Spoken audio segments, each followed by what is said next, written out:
October the 7th was brutal and horrible in what happened, but it was also brutal and horrible in the reaction. The reaction here that there could be students on campus, or there could be people in the street, or our neighbours, or people marching through the streets of London and elsewhere in this country praising what those barbarians did. It's simply a matter of us all coming to that realisation and sticking up for each other. And it's not just about Jews, that's exactly the point. It's the same ideology that blew up Manchester Arena. It's the same ideology that stabs people outside Parliament. It's the same ideology that puts a death threat on the Batley school teacher. It's the same ideology that cuts throats as ISIS. This is a form of fundamentalist Islam that is threatening not just Jewish people in Israel, not just through bodies like Hamas or the Muslim Brotherhood, which it's a chapter of, but also here in the UK. It's Iranian overreach into all these countries around the world, orchestrating and carrying out attacks and threats on people who've got nothing to do with Israel and Jews. Hello, my friends, and a very warm welcome to our hot seat segment where, of course, no topic is too hot to handle. And indeed, this one is, well, it got pretty hot. It got pretty intense indeed. Hot with bigotry, I would argue. We need to talk about the Oxford Union. It's an institution once revered, of course, as the beating heart of free debate, but now seemingly actually reduced to a stage for mob rule. Jonathan Sacerdoti, a journalist and a son, by the way, of a Holocaust survivor, was invited to oppose a motion that said Israel is an apartheid state responsible for genocide. And what he encountered was, well, now but a debate, a sham trial. It was no debate at all, where hostility actually reigned supreme, and even vile rhetoric. And I'm sure you'll agree with me that this is vile rhetoric, calling the October 7th Hamas attacks, in which men, women, children slaughtered indiscriminately, rapes, beheadings, they called them heroism, acts of heroism. And that was tolerated within the Oxford Union debating chamber. And Jewish students were actually intimidated and pro-Israel speakers heckled. Now, the union seems to have become a playground for the worst kind of bigotry. And let's not forget that Labour scrapped protections for free speech at universities, proof, if any, were needed of how essential they actually were to begin with. Now, Jonathan's going to join me now to unpack this debacle and what it says about the state of free speech in Britain. But just have a check out. This is Jonathan in action there at the union, to give you a flavour of the intensity of Jonathan's debate, and no doubt his fervour to actually be heard by the mob. And then, well, a little cheeky T-shirt there showing off some of the beloved terrorists who have been killed by the IDF over the course of the last year. Good for them, I say. Well, Jonathan's with me now. Jonathan, thank you very much for your company. Good to be with you, Darren. Now, Jonathan, you described the Oxford Union as a chamber of horrors. Now, was this a debate, in your opinion, or was it just mob rule dressed up in a fancy black tie? Well, you can see there that the Oxford Union has this tradition that the speakers dress in black tie, and it all looks very fancy and pretentious. And yet it was really the opposite of fancy or pretentious. It was just disrespectful, shameful, offensive, and not just to the speakers, but to actually the principles of fair debate and honest investigation into topics of interest. That's what it's meant to be about. It's meant to be about debating different sides of important topics and arguments. But really, I think that our experience, and I speak probably for all four speakers on my team, was that this was not honest. It wasn't arranged to be honest. It wasn't arranged to be fair. It was arranged to be an assault on us. We were four people with, between us, levels of expertise and experience that were directly relevant and applicable to the question we were being asked. And that very question itself was phrased as offensively and unfairly as possible, that Israel is an apartheid state guilty of genocide, not just one, but two of these common slanders being put into one motion.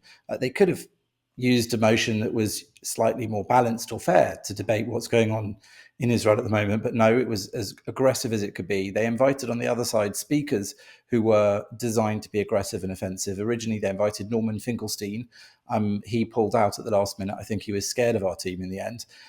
But they really filled the room as well with such aggressive Oh, people yeah. It looked that like the it Middle was, East. You know, I well, sort of thought it was in an Arab country, a debating chamber in an Arab country. well, it's interesting you say that because we had two speakers in the end who joined us, and they were interestingly both Arabs. So Hmm. on the proposition side, that is to say, the anti-Israel side, they had two Jews originally on the lineup, a guy called Miko Peled, who's a very aggressive anti-Israel campaigner, and Norman Finkelstein, who many will know from appearances on things like Piers Morgan's show. Yeah. And both of them very aggressive, but they are, of course, Jewish anti-Israel campaigners. So when we managed to put together the amazing team that I think we did by including Yosef Haddad, who is an Israeli Arab, and Mossab Hassan Youssef, who is the son of a senior Hamas founder and Hamas leader, who then, in prison in Israel, decided to inform on Hamas to Israel so that he prevented countless suicide bombings and saved so many people's lives. And he's been, over the last 14 months, a very passionate advocate for Israel's case in the world media. I think it really scared them that they thought they'd done something clever by getting these two anti-Israel Jews involved. And in fact, we had these two Arabs involved, Yeah. not as tokens, in fact, but on the contrary, Yosef Haddad proves the lie of the apartheid slur, because he is a successful Arab who comes to talk about his direct experience having grown up in Haifa, one of the most multicultural, coexistence-based cities in Israel, and also Mossab, who I said, has been both on the Palestinian side in the heart of Hamas and on the Israeli side saving lives. So I don't think they could have had two better speakers really on that topic, but they weren't very keen on them. I agree, and I've heard them both speak before, and they're phenomenal speakers. But one speaker on the opposition, well, rather opposed to your argument, argued that the October 7th atrocity, the worst day in Israel's history, as an act of heroism. Now, let's call that what it is, Jonathan. Right? This is glorifying terrorism, right? How Well, on that's right. earth was that That was allowed? That was Miko Peled, who I mentioned a moment ago. He said that what Israel is doing is terrorism, and what Hamas did on October the 7th, he said the actions of October the 7th were heroism. I did actually stand up to make a point of order to the chair, the president of the Oxford Union, and say this is, as far as I can tell, against the Terrorism Act 2000. It's showing explicit support and praise for the actions of a terror group that's prescribed here in the UK and around the world, Hamas. The president, who is really responsible for conducting this whole sham, this whole circus of hatred, he actually said, "Oh, well, I'm not here to enforce the law." So I suggested he invite in one of the police officers from outside, because there were police there. He's that guy you can see sitting behind me in white tie, but don't be fooled by the polite clothing. He just didn't do anything about it, and Peled said, "Arrest me." That was his response to it.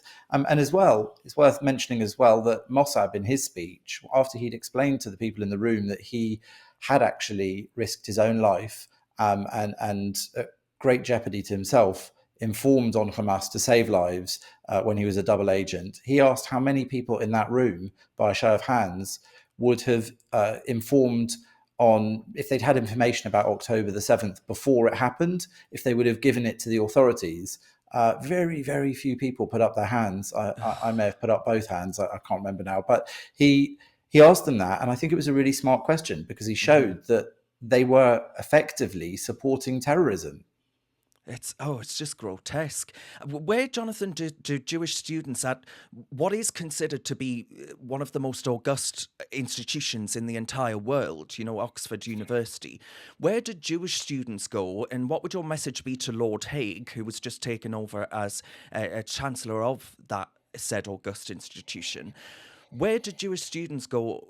Because I imagine many of them would have been left feeling intimidated, feeling unsafe, especially given, weekly demonstrations making these very arguments. What does this actually tell us about the reality of anti-Semitism on British campuses today, and the lack of a opportunity to speak up on behalf of, Jews in Britain? Sure. Well, it's not just Jews as well. I think it's important to note that we do have a lot of support, the Jewish community, and in fact, Israel has a massive amount of support Hmm. from many people who aren't Jewish or don't have any skin in the game. Let's say, because Israel's actually engaged in a righteous war against the powers of brutality and evil that burst through the borders and slaughtered and killed people on October the 7th. And it's worth mentioning also that they weren't all Hamas or Palestinian Islamic Jihad terrorists. Many of them were what you would call uninvolved civilians or ordinary Gazans, ordinary Palestinians. You can see it in the videos they film themselves. And there's one particularly memorable one that I mentioned in my speech of these Palestinian guys in sandals. You know, they're not dressed in their military fatigues, trying to hack the head off a Thai, I think, farm Yes, worker I in one of the remember that. kibbutzim. Yeah, And they're filming it on their mobile phones. They really want to get the footage. It just shows you, I think, that this is really, if you look at it fairly and evenly, I think you understand why this war is going on. And so many non-Jews are very supportive of it. The fact that they weren't in that debating chamber is telling as well, because it was a ticketed event. The president of the Oxford Union, who himself is an Egyptian Arab, and he's made a lot of being the first Arab president, didn't manage to get a good blend of people in that room to make it a place of honest debate. Instead, he filled it with very aggressive people. There was a lot of Arabic shouted at us, and the two Arab speakers I mentioned on our side actually commented as we went in variously that it gave them trauma flashbacks to Ramallah, literally, and also Yosef Haddad, when he stood up and played out a recording to the room of one of the Palestinian terrorists who did attack on the 7th of October. He called his mum. There's a recording of this phone call. You may have heard it. He calls his mum and he says, "Mum, I've killed 10 Jews with my own hands." yes, He's full of pride. He played that out to the room. And he said, "It's in Arabic, but I probably don't need to translate it for most of you." It was a joke, but actually, yeah, this room was not filled with your typical Oxford students. That's not to say Arabic speakers can't be Oxford students, but it is to say that there was a very particular mixture of people in there. And I think that, in answer to your question, William Hague is going to be the Chancellor of the university. The Oxford Union Society is technically not yeah. connected to the university. So his powers to do something directly are perhaps limited. But nonetheless, this is a very well-respected debating union that has made within its ranks over the years something like 20 or 30 prime ministers and politicians who become household names. So it is important what happens there, and it's seen the world over. So I think this shameful, chaotic disaster, this aggressive action on their part, and this sort of childish, cliquey, nasty, terror supporting event really is something that they should think very hard about. And I'm sure that if William Hague has any power to do anything to investigate it and to see what's going on, maybe he will do, because there's been a letter now from 300 or more people, including dons and academics in Oxford, who are very angry about what happened. And that's being reported quite widely now in the Times, the Telegraph, and the Mail. So it is making waves. My hope is that they can do something about this, because it really brought that place into disrepute, but Yeah. also it made Jewish students feel extremely unsafe. Naturally, yeah.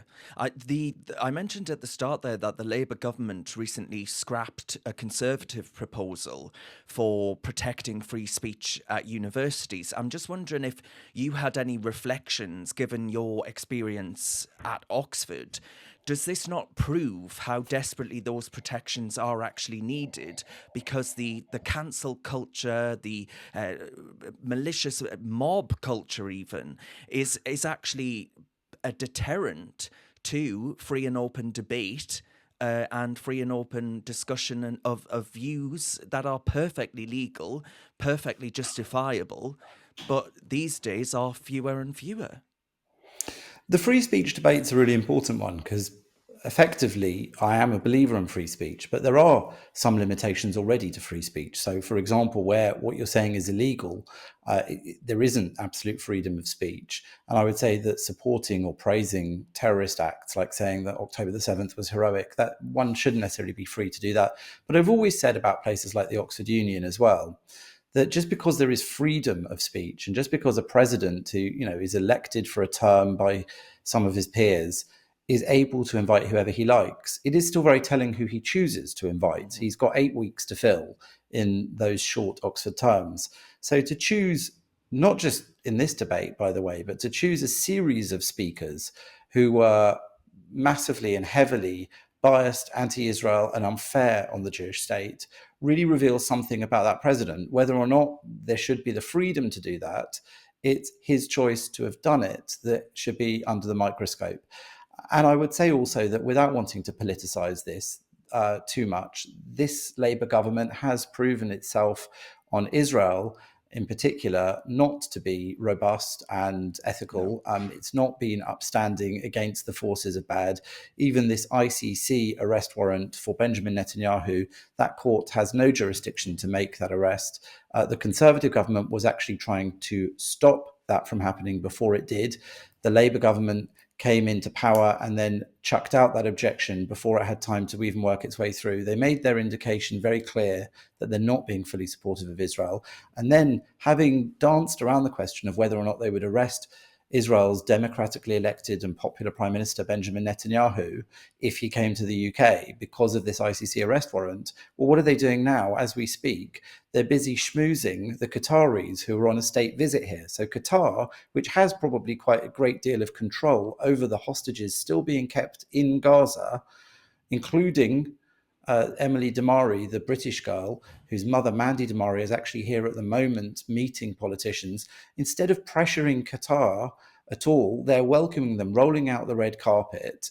And Israel is left in the situation, our ally, a Western liberal country, of thinking that its prime minister could be arrested here by David Lammy and Keir Starmer should he enter the country. Things are definitely upside down there. So it's no surprise, bearing all that in mind, that they're not doing their best either on campuses, protecting Jewish students and protecting the reputation of Israel when it's being dragged through the coals because of its, as I said, righteous and ethical war against the forces of barbarity. Yes, I mean, well, I agree with everything that you've just said. By the way, I think it's an act of insanity that they even toy with such a notion. But Jonathan, you've called this the moment that Oxford University, the Oxford Union, I should say, truly fell. Now, I wonder, what would your message be to those who think that actually the nation itself is at risk of falling, as in the nation itself is heading in this direction in which these kind of people are given license, they are protected in ways in which that Jewish people wouldn't be, or anyone who's pretty frightened about what's happening to their country. And I'm not talking about Israel, I'm talking about the United Kingdom. I would argue, Jonathan, that Israel is in a stronger position than the United Kingdom is right now, which is pretty alarming in a statement in and of itself. But what would your message be to those who think, well, Jonathan, it's not just the Oxford Union, it's our nation? So I'll say this just tangentially before I answer that. After October the 7th, as a Jew, as somebody that has dealt with these issues and thoughts for most of my career, most of my life, and as you said, my father was a survivor of the Holocaust. He was a hidden child in Italy, hidden by Catholic clergy for 9 months in an orphanage to avoid being deported and killed for his religion and race. I'm very aware of all these things. And what happened to me on October the 7th may be familiar to many Jewish people, not just in Israel, in fact, around the world. It was the realization that actually Jews will never be safe. I think many of us had believed that a massacre, an attack, anti-Semitism of some degree could happen, for example, here in the UK or around Europe. In fact, it does all the time. There's countless people have been killed for being Jewish over the last 10 or 20 years across Europe. But I didn't believe it could happen anymore in Israel. And I think I've learned that you said Israel feels in a way safer. Well, it does, but it's not safe either for Jews because it's surrounded by psychopathic, tyrannical, theocratic regimes that are really hell-bent on wiping out that country and wiping out Jews. The difference is that makes people feel safer in Israel is that the country knows what it's facing. And I think there's a sense here that this country doesn't, or in large part, many people don't. And certainly at high level in government or the police, they either don't know or they're too scared to actually try and deal with the problem. I think that's the real problem. And I think that what happened in the Oxford Union is really a mirror of what's happened in other parts of British society and around the country. That is to say, that it has been infiltrated by a particular clique with a particular agenda, which they then pursued in a particularly aggressive and non-traditional way. Let's put it that way. So what happened in that chamber was not simply a debate on a contentious issue that we lost. Of course we lost it. It was packed with people who hated us, literally. That there was a woman who during my speech stood up and screeched at the top of her voice constantly, "Mother effer, you genocidal mother effer, liar," just until she was dragged out of the room at my request because I just couldn't speak. I'm all for debate and discussion, but that wasn't debate or discussion. That was abuse.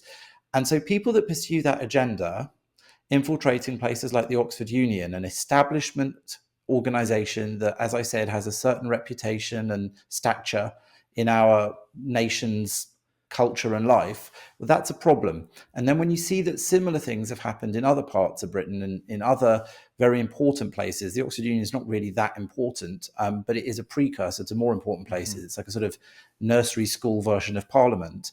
Well, then there is a lot to worry about. So I do think that what this all relies on effectively is the rest of us, not just journalists like you or me, but actually ordinary people speaking out and fighting against this. Because unless that happens, nobody's going to do the hard work of trying to root that out and trying to make sure that we actually stand up for the values that really are central to this country, the values of fair play, of debate, of freedom of speech, but of also being against that kind of racism and abuse. Absolutely, Jonathan. And I think, I imagine I speak for many people when I say that actually since October 7th, I have a kinship with Jews in Britain in a way in which I've never felt before, because I feel frightened for what's taking place in my country on their behalf, but also wider than that, in general, just what's taking place in our country. I never thought we'd be a country in which calls for genocide happen on a weekly basis in our capital city.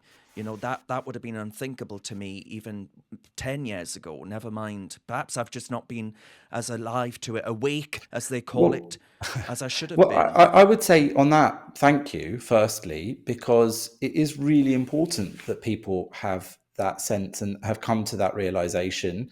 As you say, maybe you woke up to it late, maybe not. It certainly got worse.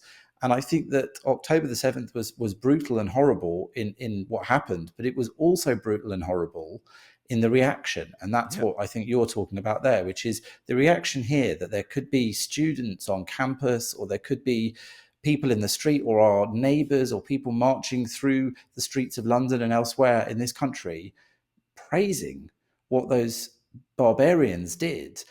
People shouting in favour of the ideology that carried out that massacre and condemning the army of the country that is doing everything it can to root out that evil without collateral damage. Of course, there's always collateral damage in war, but without as much of it as possible. I think that was a rude awakening for many people. Some of us have been a bit obsessed with these sorts of things for years, and others have just woken up to it. That's not important. It's not a game of I told you so. It's simply a matter of us all coming to that realization and sticking up for each other. And it's not just about Jews. That's exactly the point. It's the same ideology that blew up Manchester Arena. It's the same ideology that stabs people outside Parliament. It's the same ideology that puts a death threat on the Batley school teacher. It's the same ideology that cuts throats as ISIS. This is a form of fundamentalist Islam that is threatening not just Jewish people in Israel, not just through bodies like Hamas or the Muslim Brotherhood, which it's a chapter of, but also here in the UK. It's Iranian overreach into all these countries around the world, orchestrating and carrying out attacks and threats on people who've got nothing to do with Israel and Jews. We've heard the authorities here say that over 15 people in recent years have had over 15 plots against people on British soil have been foiled by the intelligence services to kill people by those either working for or directly from Iran, from the Islamic Republic of Iran. That is to say, the tyranny that currently is even occupying and holding Iranians to ransom. So I think it's really important that people have come together since October the 7th. There have been countless groups, actually, of non-Jewish people who've been very outspoken, and it's much appreciated, and your support as well, and the support of channels like GB News, and also, if I'm allowed to say it, Talk TV and others, because it's really weird for many of us that these issues are seen as issues of the right. They're not. And so far, it is mostly the right who are open to talking about it, supporting us, coming together and helping us. But it shouldn't be. The left, the Labour Party, our current government, they should all be just as against rape of women, kidnapping of children, Holocaust survivors, civilians, of bludgeoning people to death. They should be against all of that. There's nothing right-wing about standing up for the basic freedoms that we hold dear in this country and defending them against, extremist, theocratic ideologies that wish to kill all of us. That's not a right-wing belief. In fact, I would say it's a universal belief. Indeed, and it's the very fascism that so many of us these days, that word's bandied about. But I would argue that theocratic fascism is the one form of fascism that is alive and well and ought to be defeated through ideas and speech in any way it possibly can be. But Jonathan, thank you very much for giving up your time today. And all I can say is I hope you've recovered and had a stiff drink since you had to go through that debating chamber. It sounds like anything but a debate. But anyway, Jonathan, you got through it, and hopefully, with building alliances like ours, we can all get through it. So thank you, Jonathan. Thank you, Darren. Still watching? Well, I've got a quick ask for you. Recent UK, we're fighting the woke brigade and inspiring young Brits, but we need your help to go bigger. We're hosting a fundraiser and would love you to sign up and share the link on the big day. It's easy, it makes a massive impact, and there are prizes for top fundraisers. Click the Google form in the description to join us. Cheers very much. Let's keep going together.